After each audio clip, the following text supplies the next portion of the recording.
তো বন্ধুরা, আগের ভিডিওতে তোমাদেরকে দেখেছিলাম সিনেমা হলে গেছিলাম, ওখান থেকে বেরিয়েই আমরা শপিং মলে চলে এসেছিলাম। তোমার এগুলো পরবে?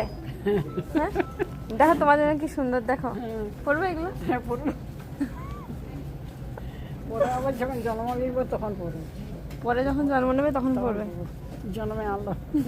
দিয়ে ঠাকুমা বলছিল কোনোদিন ঠাকুমা শপিং মলে ঢোকেনি, তো শপিং মলে ঢুকে ঠাকুমা একটু শাড়ি দেখছিল, শাড়ি পছন্দ করছিল। আমি বলছিলাম যে তুমি শাড়ি পছন্দ করো, আমি কিনে দেবো তোমাকে। ঠাকুমা বলছে না, আমি আমার পয়সাতে কিনবো, তোকে কিনে দিতে হবে না। তারপরে এখানে এই শাড়িটা ঠাকুমার পছন্দ হয়েছিল, আর ওইটা যেটা তোমাকে দুটো দেখালাম। আমি কিন্তু বুঝতে পেরে গেছিলাম ঠাকুমার দুটোই পছন্দ ছিল, কিন্তু টাকার জন্য ঠাকুমা নিতে চাইছিল না, বলছিল একটাই নেবো একটাই নেবো। বোনকে বললাম যে ঠাকুমাকে নিয়ে তুই বাইরে চলে যা, সারপ্রাইজ দেবো ঠাকুমাকে। আমি দুটো শাড়ি, ঠাকুমা একটা শাড়ি পছন্দ করেছিল কিন্তু আমি দুটো শাড়িই কিনে নিয়ে চলে গেছিলাম। বোনের একটা ওয়ান পিস আর মায়ের একটা কুর্তি, এই দুটো নিয়েছিলাম, আর ঠাকুমার দুটো শাড়ি নিয়েছিলাম। ওখান থেকে বেরিয়ে এই লস্যিটা কিনে নিলাম তিনজনের জন্য। আর ঠাকুমার গলায় ব্যথা করে, তাই জন্য ঠাকুমা ঠান্ডা লস্যি খেতে পারবে না, তাই এটা কিনে দিয়েছিলাম যাতে পরে গরম করে ঠাকুমা খেতে পারে। থেকে বেরিয়ে আমরা টোটো করে বাড়ি চলে এলাম। এরপরে নেক্সট ভিডিওতে তোমাদেরকে দেখাবো ঠাকুমা দুটো শাড়ির দেখে কি রিয়েকশন দিল।